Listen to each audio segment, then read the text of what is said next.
Ciencia y Derecho. Las voces de los especialistas en ciencias forenses en apoyo al derecho. Ciencia y Derecho, el método científico para conocer la verdad. Ciencia y Derecho, los lunes a las 11 de la mañana en la radio Universidad de la Amazonia.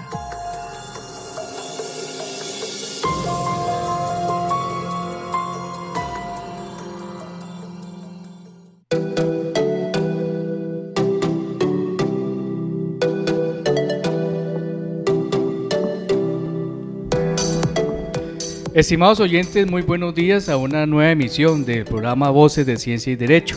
espacio que tiene por objeto visibilizar todas las actuaciones que hace la Facultad de Derecho y sus unidades de apoyo, sus programas académicos. Hoy, como de costumbre, con invitados de alto turmeque, como dice aquí el amigo John Freddy, y de entrada nos acompaña Sandra Varela, socióloga de la Universidad de Caldas, que está adelantando su tesis. Sandra, muy buenos días, ¿cómo está? Qué gusto tenerla el día de hoy. Hola, muy buenos días, muchas gracias por la invitación y un gusto para mí. Muchas gracias, Sandra. Y nuestro amigo Joan Naranjo, antropólogo también de la Universidad de Caldas, egresado de la tecnología criminalística de nuestra alma mater. Joan, muy buenos días. Buenos días para todas y para todos. Para mí es un gusto estar nuevamente en este espacio. Y pues agradecido también con el profesor John Freddy, con la Universidad de la Amazonia, pues por posibilitar estos escenarios de debate y un tema que es muy pertinente para el contexto nacional. Muy bien, Joan, pues hoy nos queremos contextualizar, hablar en este conversatorio sobre la paz como política en una historia de guerra. Y qué más que tener aquí John Freddy, un sociólogo y un antropólogo, para que nos cuenten todas estas vicisitudes de conflictos, paz, en todo esto que ha transcurrido en nuestro país. Pero antes de ello quisiéramos saber quién es Sandra Varela. Hola Sandra, cuéntenos, ¿qué hace Sandra? Hola, bueno, mucho gusto para todos los que nos están viendo y para usted, muchas gracias por la invitación y desde luego a la Universidad de la Amazonia. Mi nombre es Sandra Varela, yo soy tesista de la Universidad de Caldas del programa de Sociología y actualmente me encuentro desarrollando una investigación en torno a la manera en la que el ideal capitalista estadounidense se consolida a través de la llegada de la televisión en nuestro país. Entonces, digamos que mi enfoque va más allá de lo que podríamos llamar la sociología de la cultura o la manera en la que, por ejemplo, la cultura permea las ideas y los valores que se quedan intrínsecos en nuestra sociedad y desde luego desde los medios de comunicación. Entonces, pues un espacio muy pertinente también para hablar de ello y para hablar de la paz y de la guerra en nuestro país, que sigue siendo un tema completamente novedoso.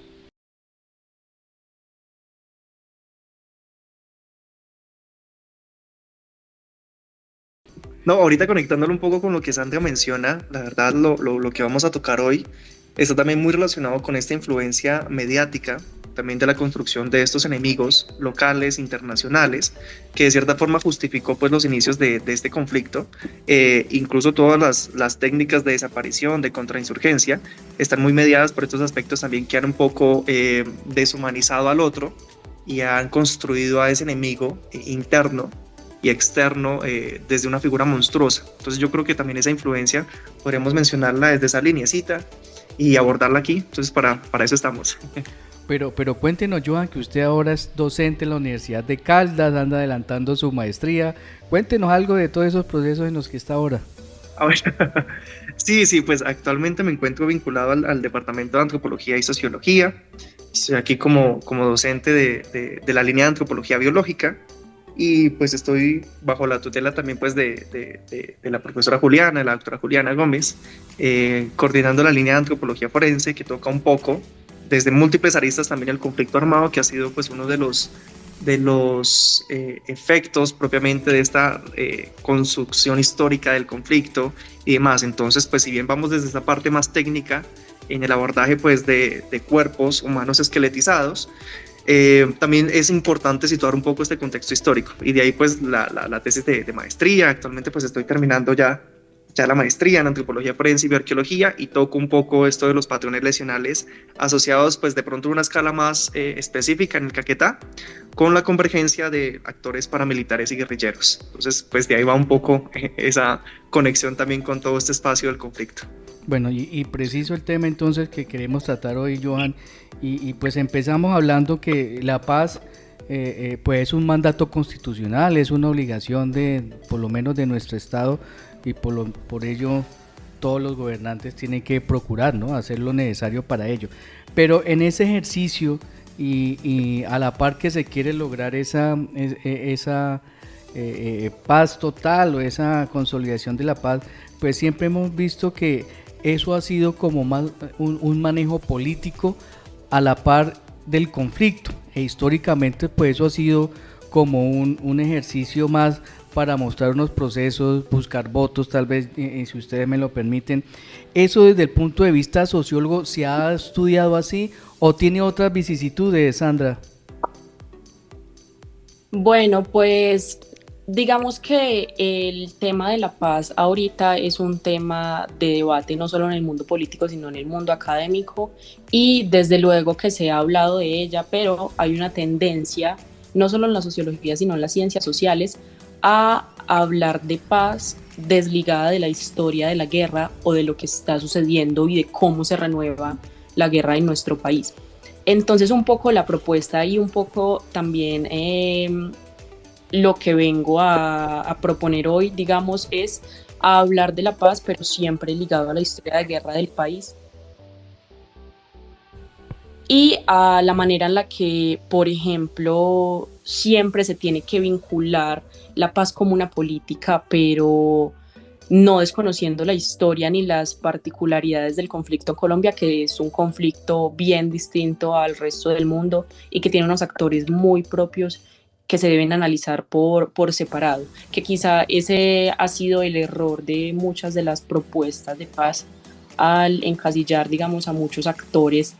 en lo que se denominaría una sola guerra en el país, más allá de conocer sus particularidades y la manera en la que se han expandido en el país. Joan, esa propuesta que nos trae Sandra, ¿es también vista con esos matices desde la antropología o allí ya se hace un estudio más sociocultural, diríamos nosotros? Yo creo que sí, yo creo que está un poco ligado también a situar en tiempo y espacio la particularidad del conflicto y asimismo diseñar una política de paz pensada también para ese tipo de particularidades. Entonces la experiencia humana no se puede ceñir de una forma general, sino que cada contexto ha tenido una transformación, una presencia de grupos específicos o unas dinámicas estructurales particulares. Pese a que son estructurales, estas se adaptan, se transforman y dependen, como uno diría, ¿cierto?, mucho del contexto en el que éstas se presentan. Entonces, cuando uno más bien hace ese recorrido histórico de la figura del conflicto, uno asimismo puede situar esas particularidades que incluso continúan reproduciendo las mismas dinámicas históricas de esto. Entonces, cuando se intenta diseñar una política pensada solo para un contexto particular o general, puede llegar incluso a errar porque las zonas incluso periféricas no llegan a recibir los mismos impactos y beneficios de estas políticas de paz. Entonces, yo creo que sí convergen mucho de situar un poco las particularidades sociales, históricas, biológicas, incluso de las mismas personas que han sufrido el conflicto para sí mismo diseñar políticas que estén ajustadas a esas contextualidades específicas. Bueno, y mirándolo desde el punto de vista del territorio, porque hay zonas de la geografía nacional que el Estado siempre las ha tenido abandonadas y eso ha sido tal vez unos elementos para profundizar o agrandar más el conflicto. Pero siempre que se empieza por lo menos a hablar de algunos procesos políticos, esas zonas vuelven y son traídas al presente y se habla, pero ya cuando no hay un interés, se vuelven a abandonar. ¿En qué falla el Estado en eso? ¿En qué falla la sociedad, Joan? Yo creería un poco para que toquemos el contexto como histórico, muchas de las figuras de esta lógica del levantamiento en armas y demás están asociadas a esas ausencias históricas del Estado. Entonces, por ejemplo, las figuras de fallidas reformas agrarias, de colonos en algunos momentos, en los que lo que buscaba el Estado era titular bardíos para las élites políticas, de cierta forma hizo que el inconformismo social de estos campesinos que llegaron con promesas de tener tierras productivas, pues encontraron más bien en otros estados o en otras figuras bélicas también un componente de poder reclamar esos derechos que históricamente se les había prometido. Entonces, de cierta forma, uno podría rastrear también esa ausencia del Estado como una forma que dio inicio a lo que serían las figuras de los grupos guerrilleros o incluso de las mismas figuras de las autodefensas. O sea, en un sentido muy amplio, porque era la misma lógica de que, bueno, si el Estado a nosotros no nos garantiza la satisfacción de esas necesidades básicas o de incluso de esas promesas políticas, pues entonces nosotros tenemos que buscarnos los medios para poder subsistir, ¿cierto? En esta lógica, pues, de biológica, diría yo, porque es que nadie va a buscar la necesidad de dejarse pues morir, sino que buscamos cualquier tipo de posibilidad para poder adentrarnos. Entonces, cuando uno rastrea esa lógica histórica del conflicto, uno puede llegar a esos puntos de convergencia en el que hay un abandono estatal, sobre todo en las zonas de periferia que fueron estratégicamente vinculadas también a estos grupos, pues por sus zonas de influencia, porque no había presencia del Estado y demás como factores que nosotros podríamos un poco empezar a rastrear desde ese espacio, ¿no? Entonces, si uno mira el conflicto desde ese escenario, pensar un poco en la figura nada más, para no irnos tan lejos, en la época de esa violencia bipartidista, la influencia de esas élites políticas hizo que muchos de esos campesinos pues migraran a estas zonas como periféricas y aprovecharan pues esos espacios también como uno para fortalecerse bélicamente, pero también para encontrar como una forma de subsistir también ante esas necesidades históricas del Estado. Pues no sé si podemos tocar como ese componente histórico de pronto para no adentrarnos tanto en ello, pero eso sería como también una razón también de vincular un poco la zona histórica o la ausencia del Estado que va relacionado con ello. No, sí, claro, Joan, y tal vez, y a partir de la investigación que hace, perdón, que hace Sandra, en todo ese estudio o ese acotamiento histórico que usted hace, Estados Unidos ha tenido o ha estado involucrado desde esa época, mirándolo de todo ese recorrido histórico que nos ha contado Joan. Sí, desde luego. Pues un poco la apertura histórica nos la va a dar Joan, pero para ir entrando un poco al tema, hay algo que se propone que es también lo que debemos debatir y son los diferentes actores dentro del conflicto que convergen en intereses, que convergen en enfrentamientos, en disyuntivas en el país y que, digamos, hacen mucho más complicado lo que llamamos los intentos de paz en el país. Y pues más allá de los diferentes actores que nosotros podamos reconocer en el país, como los paramilitares, como los diferentes grupos guerrilleros, como ahora lo son las bandas de narcotráfico o de tráfico de armas y de drogas, está también y se propone también que un actor fundamental en la historia del país han sido los Estados Unidos, que poco se habla de la vinculación que ha tenido este país en la propiciación del conflicto y la extensión del conflicto mismo. Más allá de sus intereses ideológicos, que digamos es lo que yo rastreo en mi investigación, hay intereses materiales y económicos en el país que lo llevan, digamos, a establecer bases militares. En este momento hay 7 en el país, para tener un control territorial, pero también para tener un control económico, porque también hay, Joan ya quizá nos hablará más de esto, hay un rastreo de las multinacionales estadounidenses, y no solo estadounidenses, sino también de otros países que han tenido amparo paramilitar, y esto ya ha sido rastreado por las diferentes investigaciones que se han realizado. Entonces, desde luego, hablar de los Estados Unidos como un actor fundamental para la guerra en Colombia es muy importante, para también vincularlo a lo que sería una propuesta de paz, porque no puede pensarse, si la guerra se internacionalizó, no puede pensarse en una propuesta de paz solo nacional, sino internacional, en donde se miren los actores no solo nacionales, sino internacionales, y qué nivel de intervención o de gravedad han tenido en el conflicto colombiano, más allá de sus diferentes intereses. Pero si hablando de intereses, Joan y Sandra, ¿cuál puede ser? Nos hablan de que hay multinacionales allí. ¿Cuál puede ser el interés más allá de que no les enviemos coca tal vez a Estados Unidos? ¿Qué es lo que le interesa a ellos? ¿Cuál es el trasfondo de una política antidroga? Ahora que nos acaban de certificar y pues parece que el mundo se nos va a acabar por esa decisión. ¿Cuál es el trasfondo de todo ello?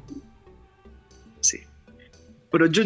vamos a ubicarnos de pronto un poquitico en un escenario post Segunda Guerra Mundial, un poco desde la lógica del nuevo orden mundial, ¿sí? Entonces, después de esta Segunda Guerra Mundial, más o menos 45, 48, creación de la ONU y demás, hay un nuevo orden mundial que divide el mundo, ¿cierto?, entre lo que sería el comunismo y lo que sería el capitalismo, sus máximos exponentes en esos contextos, ¿no? Por una parte, Estados Unidos, con su ideal, pues, capitalista, expansionista, imperialista, buscaba tener un apoyo geográfico que buscaba eliminar ese bando opuesto, en este caso el comunismo. Entonces, bajo esa figura, y un poco conectándolo también con la investigación de Sandra, ¿cierto? Esa figura mediática también que se construyó del comunismo estaba muy asociada también a la lógica de algo monstruoso. Entonces, algo monstruoso, en este caso, sería todas las personas que comparten o simpatizan este tipo de ideologías. Entonces, por ejemplo, si uno lo ubica en ese contexto de posguerra, la figura de lo que era nada más Jorge Eliezer Gaitán, ubicándonos los liberales, para ellos las ideas, incluso liberales, se separaban de la lógica conservadora un poco, ¿cierto? Y para algunos este hombre era comunista, ¿cierto? Entonces, de cierta forma, se satanizaba un poco el ideal de la persona que tenía algún tipo de apertura diferente a la tradicional, en este caso pues la estadounidense. Entonces automáticamente todos estos grupos o personas simpatizantes de unas ideas que no se alineaban a la lógica conservadora, pues automáticamente eran ese mismo ideal monstruoso, esa misma persona que simpatizaba con la muerte, porque se creó un enemigo común, un enemigo mediático. Si uno ve incluso la representación que se hacen de los liberales dentro de esa violencia bipartidista, nada más con la investigación de María Victoria Uribe, de la violencia en el Tolima, que se llama Matar, Rematar y Contramatar, la figura de estos liberales era representada como monstruos, como demonios, que simpatizaban con esta lógica que no era conservadora. Y esto viene directamente dentro de ese escenario estructural de que Estados Unidos ya había creado un enemigo común, ya había creado un enemigo que era incluso susceptible de eliminar, porque incluso esto garantizó que dentro de esos ideales estadounidenses se implementara, por ejemplo, la Alianza para el Progreso, que era como tal una inmersión social de Estados Unidos que le dijo a Colombia: nosotros los apoyamos social, económicamente, culturalmente, a cambio de que nos dejen ingresar un componente bélico y una formación contrainsurgente para esos grupos campesinos que se estaban empezando a alinear con esta lógica comunista, que lo que buscaba era pues deslocalizar, si se quiere, el poder que estaba concentrado en las élites colombianas. Entonces, bajo ese escenario, ya teníamos un enemigo en común, un enemigo que es monstruoso y ahora que es susceptible de eliminar, porque ya tenemos el componente del apoyo bélico estadounidense. Entonces, incluso si uno ve los manuales de contraguerrilla de lo que fue el Ministerio de Defensa de la época, habían apartados específicos que decían que si usted elimina a estos enemigos en común, a este enemigo ya ritualizado, si se quiere, un poco construido desde lo monstruoso, prácticamente usted está haciéndole un favor al país, le está haciendo un favor al país, su país se lo agradece, e incluso dentro de esa lógica pues un poco religiosa también, Dios lo perdona. Entonces, esa influencia histórica está mediada por ese componente que siempre ha existido, de que Estados Unidos apoya siempre que esté representado también su componente bélico o su inmersión o su presencia directamente en el territorio colombiano. Entonces, desde ahí ha surgido esta lógica insurgente en el que hay grupos que no se alinean a esta figura autoritaria, conservadora, capitalista, y van optando por otros medios, en este caso pues bélicos, desafortunadamente, porque es una invisibilización histórica de la élite política colombiana ante estos grupos que piensan de una forma diferente. Entonces, desafortunadamente, la lógica de las armas ha surtido de pronto cierto efecto, en el sentido de que llegan a incomodar, y esto ha generado pues históricamente ese conflicto. Cuando uno lo rastrea desde esa lógica, ¿no? Pues grupos guerrilleros llegaron bajo ese escenario de buscar incomodar o buscar desestabilizar esa inmersión estadounidense y bueno, toda la lógica política y la construcción ideológica que hay de fondo. Entonces uno rastrea ese espacio y empieza uno a mirar que se ha transformado el conflicto, pero también las políticas que han implementado para poder solventar ese tipo de espacios. Entonces va como por esa linecita también. Bien, pero hoy ya hablando, pues, yo creo que ya el tema ideológico pues, se ha transformado. Ya hoy no miramos el comunismo como una amenaza, pues si miramos ya se acabó. Hoy Sandra, se puede hablar que hay una guerra de mercados, ya el interés estadounidense estar en nuestras tierras es más explotación de recursos, apropiarse de ciertos elementos. Sí, mira, para complementar un poco lo que venimos hablando, a mí me gustaría dar unas precisiones quizá un tanto más sociológicas acerca de la comprensión de este fenómeno. Entonces, cuando hablamos, por ejemplo, de que hay estados o hay abandonos territoriales del estado en ciertas zonas, es porque pues el Estado tiene que ser tomado o analizado como una forma de organización política que contiene instituciones, que contiene orden, y hay algo muy fundamental, y es que tiene el monopolio legítimo de la violencia. Esos son los estados. Cuando se habla que hay vacíos estatales en ciertas zonas territoriales, es porque no llegan las necesidades básicas. Por ejemplo, no hay policía o no hay fuerzas armadas, no hay ese monopolio legítimo, pero tampoco hay una buena cobertura en salud, tampoco se encuentran unas buenas bases económicas para pues la reproducción de la sociedad de la que estamos hablando, no hay tanto empleo. Entonces, digamos que este complemento de factores hace que desde luego haya un malestar social y que hayan alternativas que nazcan desde los territorios, que podemos rastrear, por ejemplo, como las alternativas armadas hacia la formación de diversos actores sociales. Para ir ya a su pregunta, voy digamos, caracterizar un poco a lo que han sido los diferentes actores en el conflicto colombiano. Digamos que los más conocidos podemos verlos como las guerrillas, que no son solo una organización, que son múltiples organizaciones y que cada una tiene intereses y lógicas contrapuestas. Si bien las guerrillas se ubican en el panorama político como parte de la izquierda, digámoslo con esta categoría, hay, digamos, ubicaciones de las guerrillas en los diferentes espectros políticos, ¿sí? El inicio de las FARC, por ejemplo, sí está ligado a una raíz ideológica del marxismo-leninismo, pero a través de su configuración histórica, esas raíces cambian, se transforman, como el resto de organizaciones, desde luego. Entonces, en lo que podríamos llamar las guerrillas, encontramos pues a las FARC, al ELN, al M-19, al EPL y a las diferentes organizaciones a lo largo del territorio, que se disputan, digamos, diferentes lugares del territorio, pero más allá de lugares territoriales, se disputan el poder. Si son unas guerrillas que inician con esta lógica, por ejemplo, del marxismo, se tiene claro que hay una búsqueda del poder por el Estado, que es lo que precisamente se reclama desde los territorios, pero ya no va a ser una lógica de búsqueda del Estado solo para los territorios, sino para el país en general. La búsqueda del poder, de la representación política, de la participación política y de este poder que buscan, digamos, estas comunidades o estos territorios que han sido históricamente invisibilizados porque no han participado de lo que son las lógicas del país y mucho menos de la política.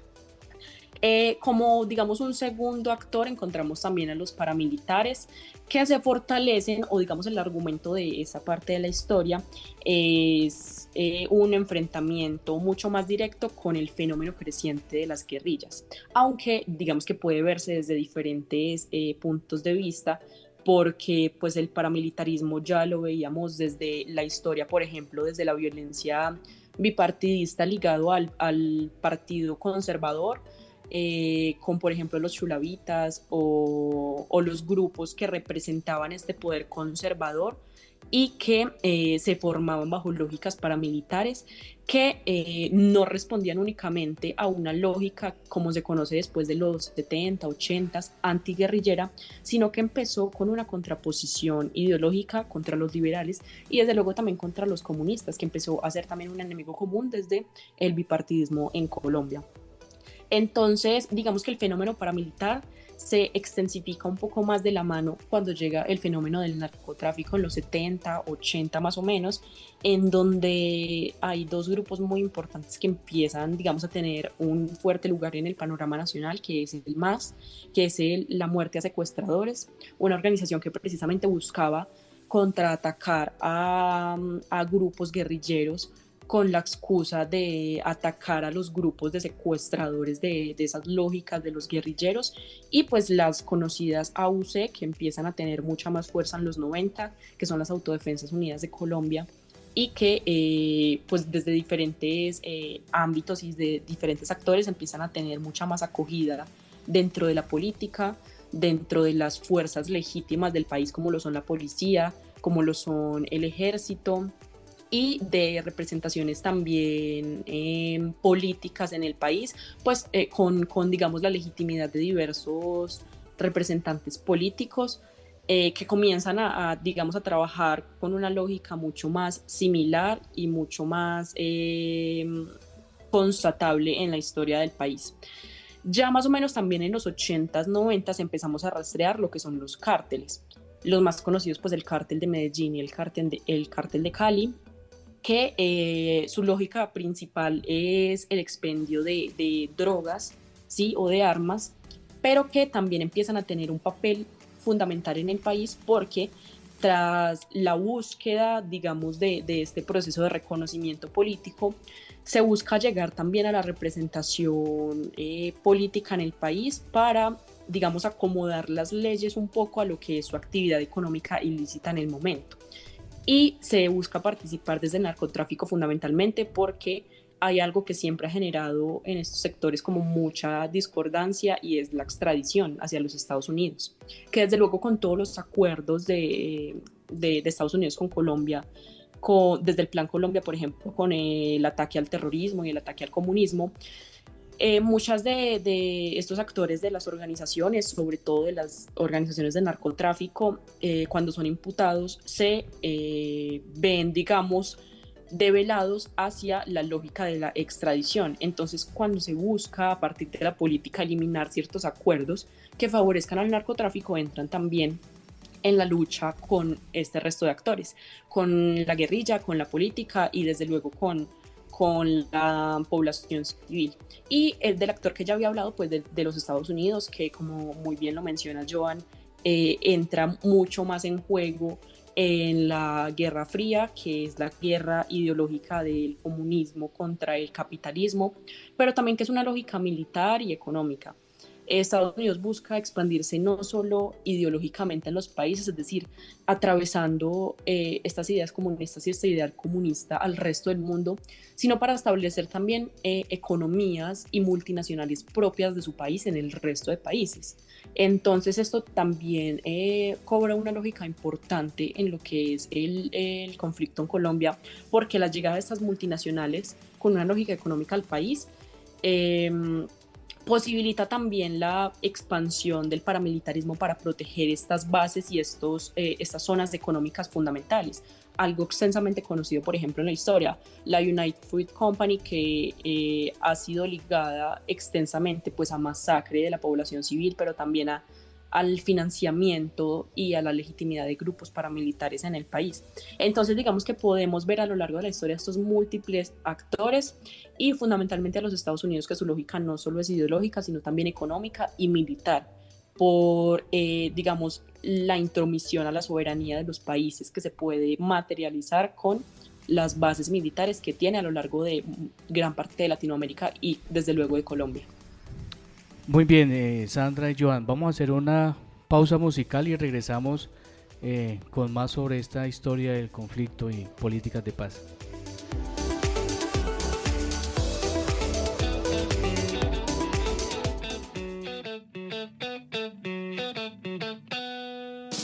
Universidad de la Amazonia, camino a la acreditación institucional.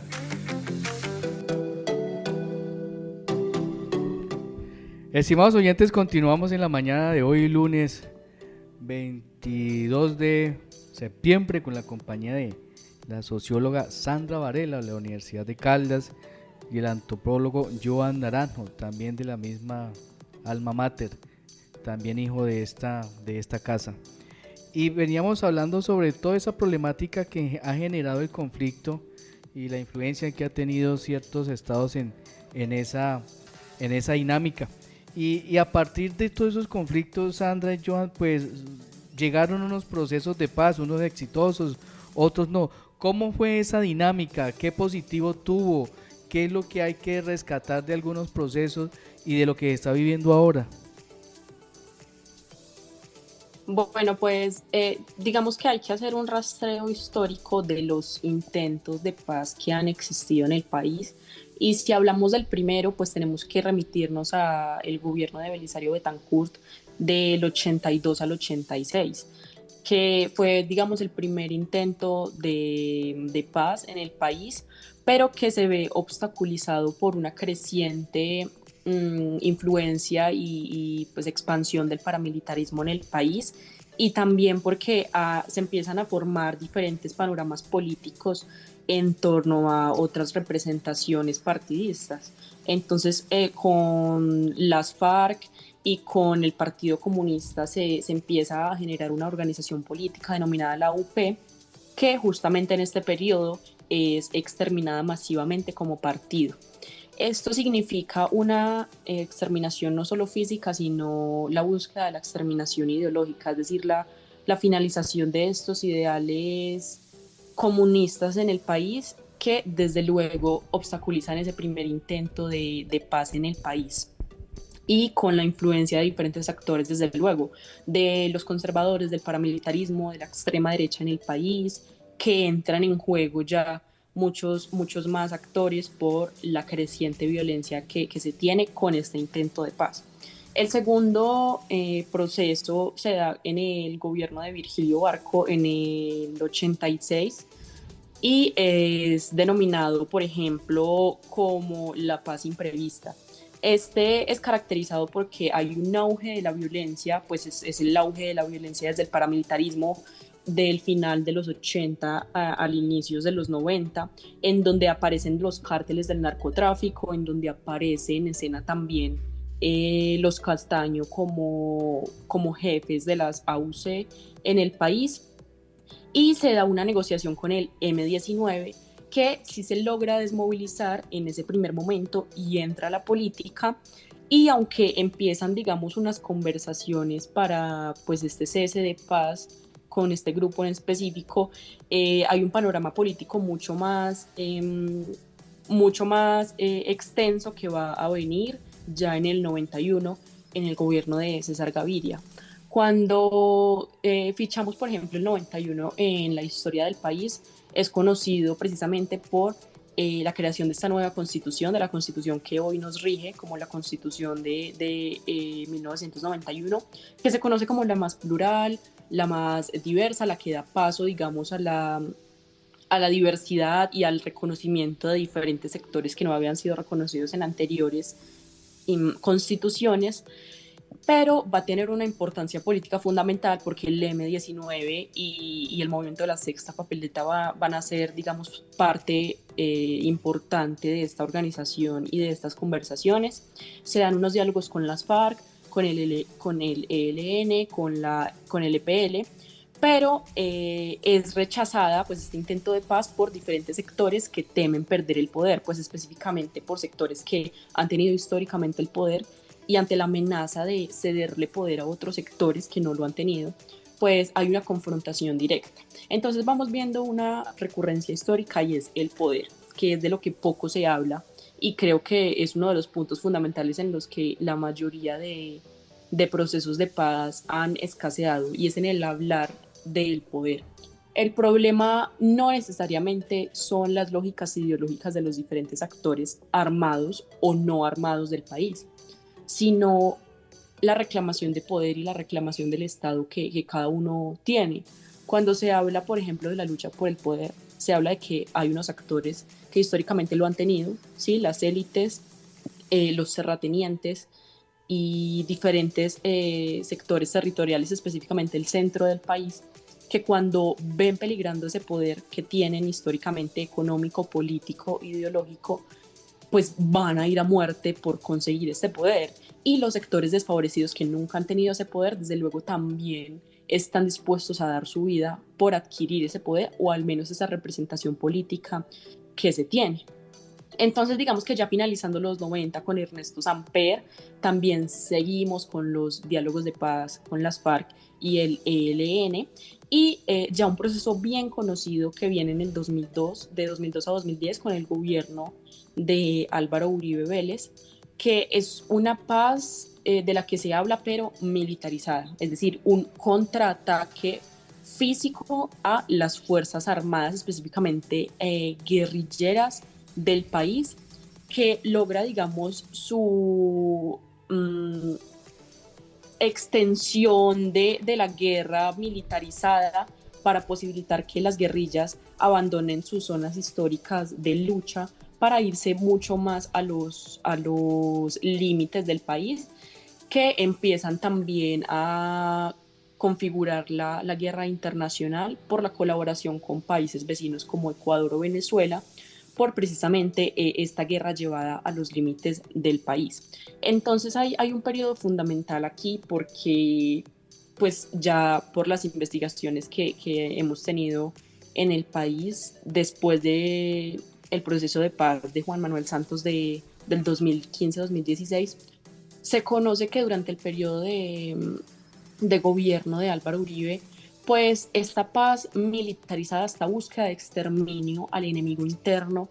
dejó pues una cantidad abismal de muertes ilegales e ilegítimas, que son los falsos positivos, más de 6.402 falsos positivos que se conocen, y precisamente por esta búsqueda de reclutar cifras y de reclutar resultados ante la ansiada paz del país. Ya digamos lo que sería un poco la paz más avanzada que conocemos en el país es la de Juan Manuel Santos, que viene en el periodo de 2010 a 2018, que es la negociación con los diálogos de La Habana, específicamente con las FARC, que logra una desmovilización, pero parcial, porque tras incumplimientos, como ha sido también una recurrencia histórica, tras incumplimientos por parte del Estado, estas organizaciones vuelven a armarse y se conforman lo que hoy conocemos como las disidencias de las FARC desde diferentes frentes que se extienden a lo largo del país. Los avances con el presidente Iván Duque de 2018 a 2022 pues son realmente escasos. Fue un presidente que se oponía abismalmente a los acuerdos de paz, no creía realmente en los avances de paz, entonces no hay como un avance en este periodo significativo, y llegamos a el panorama actual, que es lo que denominamos paz total del presidente Gustavo Petro. Pero pues ahí le dejo la inquietud a Joan para que también lo desarrolle él. Muy bien, Joan, ¿qué más siguió allí en ese proceso? No, pues bueno, yo creo que hay que mirar todo este espacio histórico como una suerte de avances y retrocesos. De cierta forma, la búsqueda también de una paz es un ideal que persiguen las sociedades, pero siempre uno tiene que mirar todo esto en clave también de los contextos históricos y en este caso la disputa de poder. Se continúan, digamos, presentando paradójicamente las figuras de la guerra como una forma de llegar a esa paz. Y no lo digo explícitamente desde el contexto actual, sino también de este acumulado de procesos. Entonces, cuando uno empieza a mirar como este tipo de perspectivas, insisto en la idea con la que empezamos es un poco de situar las condiciones estructurales históricas de cada uno de esos contextos. Entonces, yo sí quisiera tocar algo muy particular que está muy relacionado con estos intentos, y es la figura también de lo que se ha situado un poco desde la lógica internacional, de que paradójicamente la figura de desarrollo está supeditada también al espacio pues de la inmersión directa de estas multinacionales. Entonces, paradójicamente, la presencia de algunos grupos armados ha suscitado que estas figuras industrializadas no lleguen a distintas zonas. Pensemos un poco nada más en el caso del sur, Caquetá propiamente, y a partir de ello pues ha permitido que esa lógica internacional no llegue directamente a ciertos espacios por la misma presencia de estos grupos armados. Entonces uno mira como todo ese contexto en el que se tiene que crear una política que sea integral y que de cierta forma en el marco pues de estas apuestas transicionales que se separen un poco desde la justicia penal pues ordinaria, también de ceder de parte y parte. Entonces, cuando hay unas disposiciones también de parte del Estado, si se quiere, pues para poder negociar, también debe existir una disposición también de estos grupos. Siempre que existan como esas garantías también en el que pues las personas que son ajenas a todos estos procesos pues no se vean afectados. Entonces, un poco desde el escenario en el que para algunos se ha generado la lógica subversiva que busca que el poder no se concentre en esas élites colombianas, pero terminan afectando paradójicamente a la ciudadanía del común. Entonces, por ejemplo, las afectaciones también a ambientes naturales, atentados contra oleoductos, bueno, y demás escenarios, pues entonces generan como cierto escozor, si se quiere, que ha figurado también desde esta lógica histórica de que tiene que existir mano dura cuando no existen como este tipo de disposiciones de parte de estos grupos subversivos. Entonces, un poco pues atenuando como esa idea, también insisto en el espacio de verlo como de cierta forma una disposición de avances, pero también la imposibilidad de la forma en que el conflicto se ha mutado. Bueno, hay figuras, ¿cierto? Estas figuras disidentes no solo están influenciadas dentro de la lógica pues histórica de estos grupos guerrilleros, si se quiere, pristinos, sino también de todo ese escenario delictivo transnacional. Entonces hay influencias también de otro tipo de escenarios que posibilitan este escenario de guerra, ¿no? Y pues que ha hecho que incluso Estados Unidos, pues en la actualidad, de cierta forma, quite esa certificación, pues para el caso colombiano. Entonces yo creo que es como también una apuesta como para tratar de mirar todos esos contextos y de abordarlo de una forma integral también en ese sentido. Sandra, agradecerle su tiempo, claro está que con el compromiso de volvernos a ver dentro de 8 días.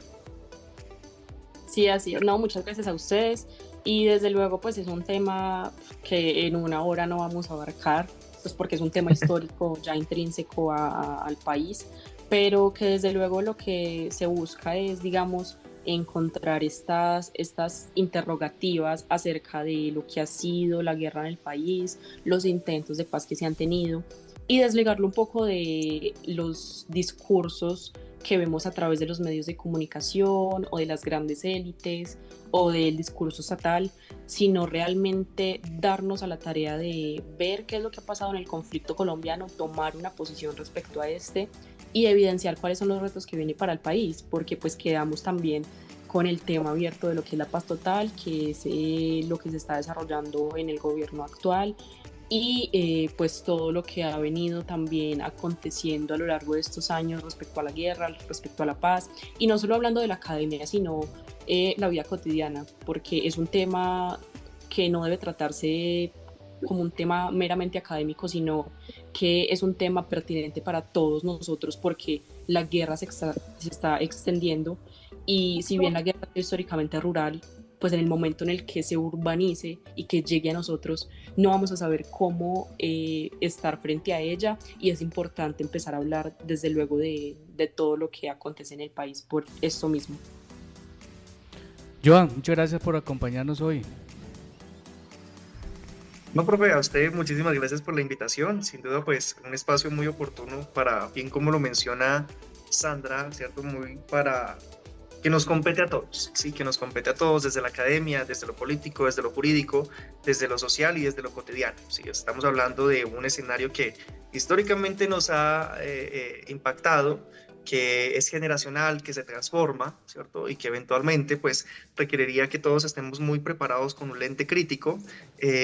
superando un poco los sesgos políticos, ideológicos y demás, y tratando de buscar potenciar un espacio que armonice con todas las dinámicas sociales que ocurren. Entonces, pues al profesor John Freddy, muchísimas gracias por posibilitar el espacio y esperamos pues encontrarnos más adelante. Bueno, a ustedes muchas gracias y a los oyentes hasta una próxima oportunidad.